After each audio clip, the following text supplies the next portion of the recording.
That will be a hard work, but will be a smart hard work, because I knew that at the end it could be something that will be staying there and will generate me money in autopilot. So do hard work, but also don't forget to take rests and do hard work smarter. Okay people, today's video is an extremely interesting one. Now here's the thing. One of the best ways for you to learn from someone is actually to learn from their mistakes and not to learn from what they did right. What people do right, believe me, a lot of the times, like when someone does something right, is because it's from a really bad trial and error. And my goal for this channel is to help you in your entrepreneurial career. Therefore, the best way for me to actually help you is to share with you the mistakes that I did in the past and what they cost me. And it's a little bit of a vulnerable position to be, because usually people don't admit the mistakes that they do. But like I said, my goal is to help you in your career, and here are the top mistakes that I did in my entrepreneurial career. Now, the first mistake that I did was doing stuff for free. I know, that contradicts a lot of what people teach out there, that is, do free stuff and people will be grateful to you, when then everything will be like wonderful and beautiful and stuff like that. I actually have a video on my channel on how I hate doing free trials. If you never watched that video, I highly recommend you watching. Every single time that I did something for free, it never worked out. The last time that I did something for free was a website for a client that I closed like a few months ago, and believe me, like when I created that, it just gave me more headaches, because their website was really bad. They created like a website that was basically like a green background and weird fonts and like just horrible. And I said, okay, look, your website is horrible. I'm going to take care of your brand. I'm going to take care of your business. I'm not just going to focus and give you clients,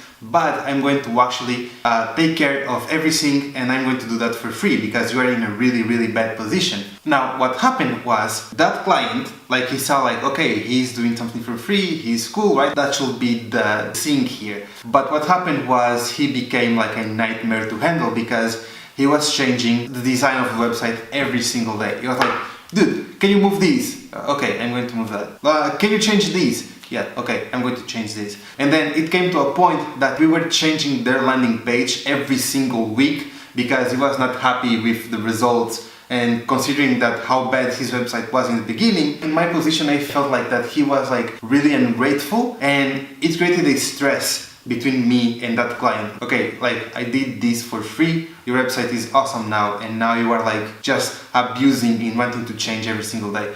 Now, that is just one example. I have like a bunch of examples of people that asked me to do something, and I was being genuinely friendly, and I did it for free, and it was just like a horrible experience. So don't do stuff for free. Whenever someone wants for you to do something, you need to have the balls to ask that person what is your budget. And if you notice that the client has something that is really bad, for example a website, don't be afraid to ask the client and say, hey, look, your website is bad, I charge this to create a new website, do you want me to change your website? And here he has an option, either to say yes or to say no, but at least he will be paying for your service. Now, that brings another conversation, that is, when you do something for free, a lot of times people start like associating that with you and with your brand. And one thing that I learned is that I want to be known as the person that gives results, and not the person that gives something for free or that gives discounts. The second thing was being too friendly and not being salesy. I do marketing every single day, like that's my life. And the thing is, and this is the hard truth, I always try to be as friendly as I can, and I try to help as many people as I can. And that was an issue, because when I was growing my company, I would take on calls with clients, and my goal on that call was not to sell the client.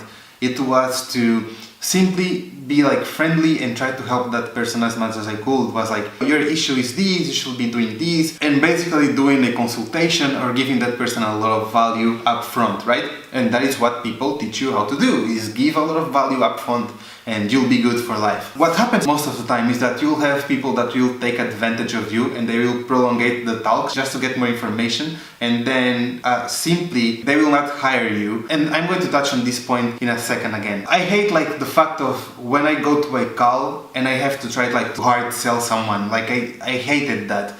But unfortunately it's necessary, because when you are doing sales, you need to use a few practices that in my point of view at the time they were not correct, right?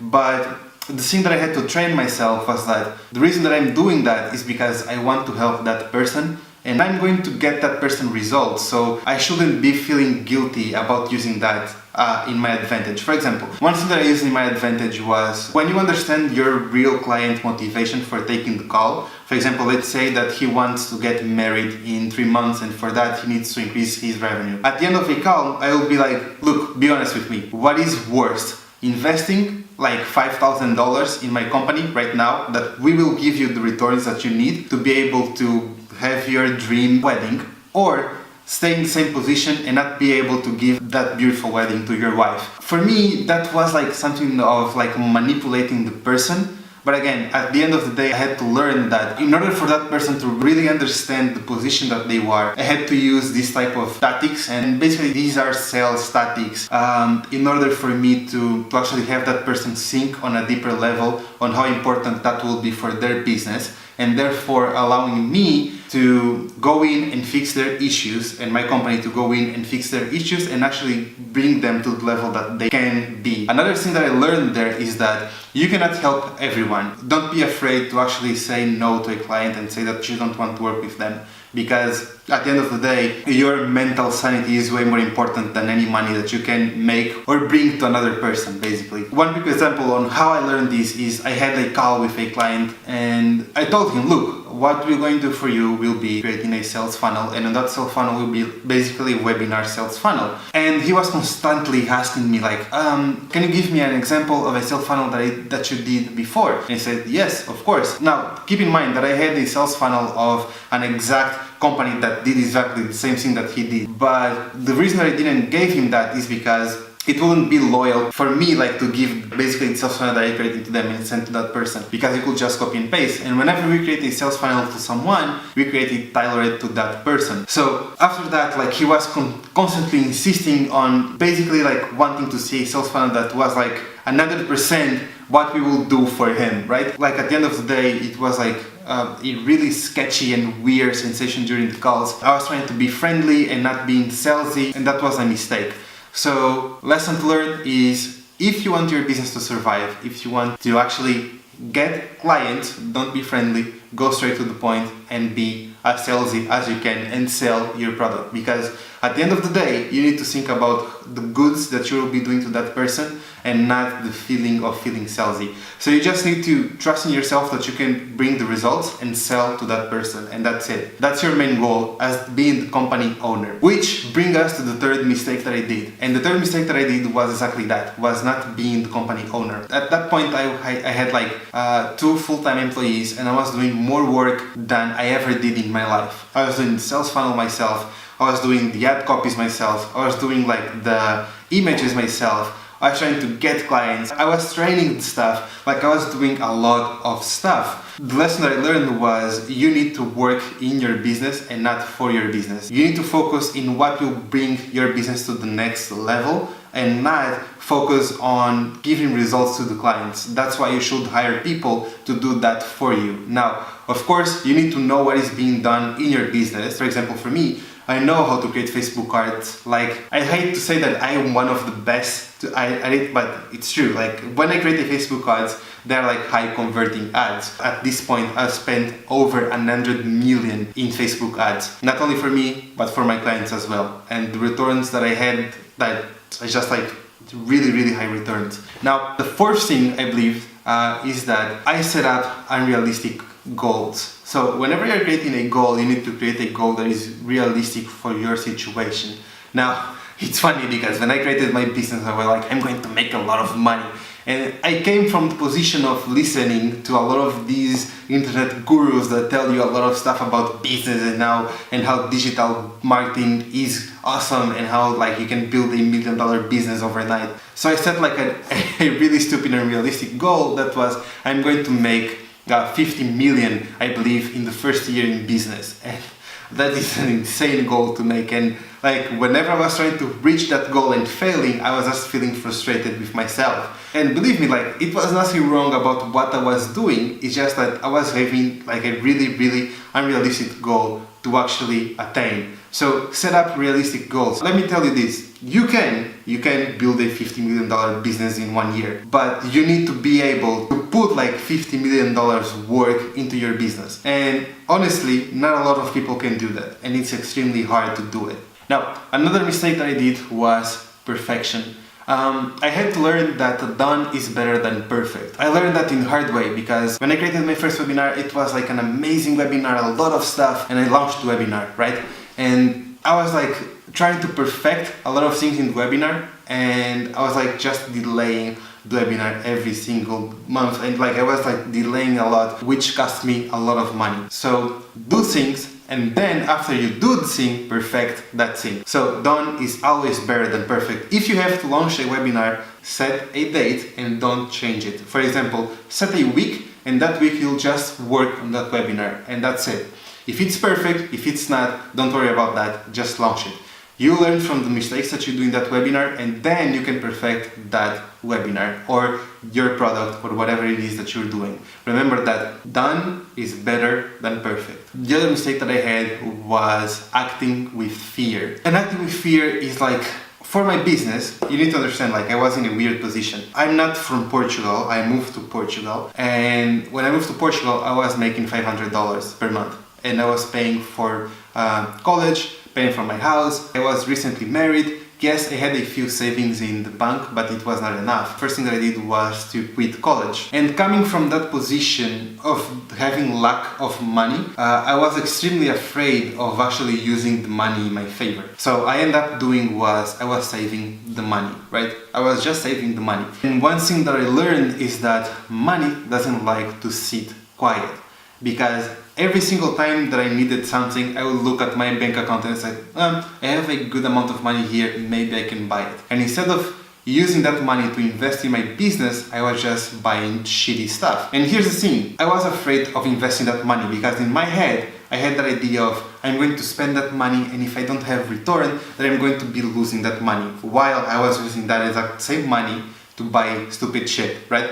So here's the thing. If you are afraid of doing something, you need to be really bold, and you need to just go full in and invest in what you have to do. If you fail, it's okay. As long as you will not be like starving for the rest of the year, it's completely okay. Don't act out of fear. Instead of that, face your fears and just act accordingly. Now, I had a huge fear of actually talking to clients as well. I had to beat that fear down for me to be able to scale my business. So acting out of fear was one of my biggest mistakes that I did, and I will never have that mistake in my life again because it's just horrible. It really drags you down, you know? It's like, if I'm in that position, I don't want to make it worse, therefore I'm going to play really careful, and it just doesn't work. You need to go all in, and of course go all in smart and create a plan for things to work, but to go all in. Don't second doubt what you're doing, just do it. If you fail, it's okay. Everyone fails. One thing that I learned that online, every single person online has this amazing life and everyone is perfect,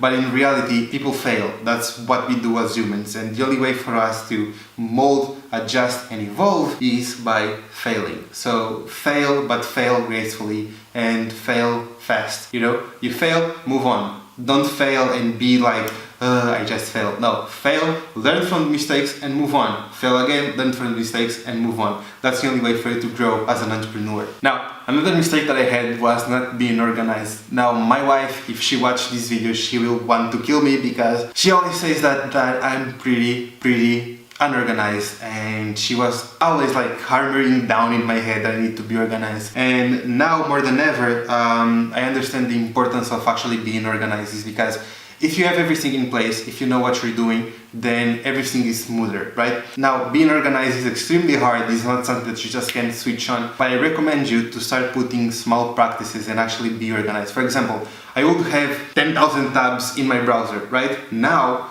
whenever I go to my browser, the only thing that I have is a single tab there. And I focus on that thing, and when I finish, I move to another tab on another thing that I need to do. For example, the first tab that I have every single day is the tab of my Trello account. And on that Trello account, I have my year goals, my quarterly goals, my monthly goals, and then my today tasks and my today goals, right? Even the today goals I set up the night before, because when I go in, I can just open my PC and I have that window already there, and then I see, okay, my goal for today is this and my tasks are this, so I'm going to complete this task first, that is the smaller task, and then I can move on one by one, right? And I always keep, like, for example, one single tab. The other thing was I always had like my desk like really messy. A little bit of a story about myself. I used it to create magic tricks for a company that is an online company, and like I love like fidgeting with cards and stuff like that. And I always have like a deck of cards in my table. I had like a lot of cups and waters, and I would have like my notebooks and stuff like that, and it was like just cluttered. And I removed all that because at the end of the day, those were distractions, right? So I removed all that, put it inside of a drawer, and I just keep on working. And that is the only way for you to actually do something, is for you to be extremely organized in everything that you do in your daily life. It doesn't just mean work, it means the rest of your life as well. Now, in contrast of acting with fear and done is better than perfect, the other mistake that I did, and that is really the contrast of it, is wanting to move too fast. Wanting to move too fast is actually a really bad mistake as well, because one example that I can give you is my first launch ever. I was launching a product and I did everything correct. I launched the product and I launched the ads and was everything cool. And when I saw the ad count, I saw like the amount of clicks, I saw the amount of money that I was spending, but I didn't saw any results. And then, like 2 days later, after spending $200, I went to my phone and sent it to a friend of mine and said, look, what do you think is wrong with this landing page? And my friend opened the landing page and he was like, dude, the website is private. I was like, what? I was like, yep, it shows like that the website is private, therefore I cannot see the landing page. So what happened was, I had created the website using WordPress. And when you create a completely new website in WordPress, you need to click on WordPress and then go there and say to WordPress that this website is live. And what happened was, I didn't click on that, making that website was live.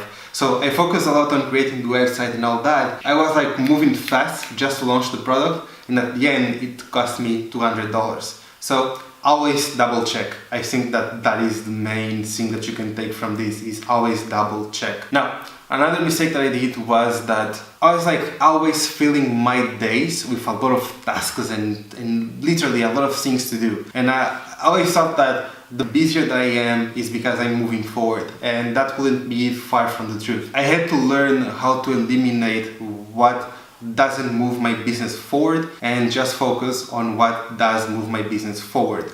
And that was the lesson that I learned, is actually doing less is more. And always, less is more, always. Because when you're doing less and you're doing less on a subject that is actually focused for your business, then you are actually walking forward. Now, here's the thing. I had to learn how to decide, and I had like to create a column. And in that column, I had to learn like what will like grow my business and what will not grow my business. And every single thing that wasn't growing my business, I eliminated that from my lists. Every single thing that was growing my business, I created a measurement system where 10 is high priority and then 1 is lower priority for the business. And here in that scale, I would do the higher priority first and then schedule it just for one day. And if it was a small task that I could complete, for example, in the morning, I would have 2 of those tasks, one to do in the morning and one to do in the afternoon. And here I was just focusing in doing things that would actually grow my business and eliminating the rest. For example, for me right now, creating this YouTube channel is a high priority because I know the importance of having content out there and creating authority, right? If I have my content here on YouTube channel, it doesn't matter like the day that will be. If people start resonating with what I'm saying, if you're watching this video, for example, I'm building one thing that in marketing will call authority. Basically, you come here to learn from me, right? So my goal for this channel is to be a mentor for people just like you that are here watching this video. And the other thing is attention. I know that the more people that know about me and the more people that know about my business, the higher chance I have to get more clients, right? So that's simple math. And for me, this is one of the priorities because I know that even right now, just with 220 subscribers to the point that I'm recording this video, I already closed a few business deals. People saw my videos, they liked what I was doing, they liked what I was saying, and they got in touch with me to actually be my clients. So I know the importance of creating these videos, therefore is a higher priority in my task list nowadays. Now, last but not least, the last mistake that I did was actually hustling. I had that mindset that I just had to hustle, I just had to do a lot of work, I had to do a lot of this stupid stuff and just hustle, and like Gary Vee says, keep my head down for 7 years and hustle and then you're good for life. In reality, that is a lot far from the truth, because I was waking up every single day at 5:30 in the morning and going to sleep at 1 a.m., 2 a.m. because I was hustling. And here's the thing, there is one story that I really like to tell that is about a lumberjack competition. So basically where two lumberjacks, they were competing on who could bring down the tree faster. And one of the lumberjacks, for every 3 minutes, he will take a rest, and the other one will just be there chopping the tree, right? And funny enough, the one that was taking the 3-minute breaks won the competition. And when people asked him why he won the competition, his reply was that every single time that he was resting, he was actually sharpening his axe. So you need to take breaks to sharpen your axe. Don't kill yourself with this idea of you need to hustle, you need to put work and work harder than anyone else, because being honest, you never saw someone doing hard work that actually accomplished anything. Just simply doing hard work is not enough. Yes, you need to work hard, but you need to work hard on things that matter. And most of the times, working hard in things that matter, it doesn't necessarily mean that will be time consuming. For example, if you work hard in creating a great product, and again, creating a great product, it's a lot of hard work. Believe me, when I was creating the Blackboard, when I created my training systems, when I created my funnels, when I created it's a lot of hard work. I will take block out just 4 months constantly just to craft that as the best product that I could build myself, right? That will be a hard work, but will be a smart hard work, because I knew that at the end it could be something that will be staying there and will generate me money in autopilot. So do hard work, but also don't forget to take rests and do hard work smarter. And that's it for today's video. This is a long one, but I do believe that you can only learn from another's mistake. And like I said, thank you very much for watching. I am doing a video every single day. If you want to subscribe to the channel, please go ahead, leave a like to the video or share with your friends so a lot of people can see this and learn from my mistakes as well. And hopefully I'll see you in the channel tomorrow. Thank you very much indeed. My name is Carlos Arthur, and bye.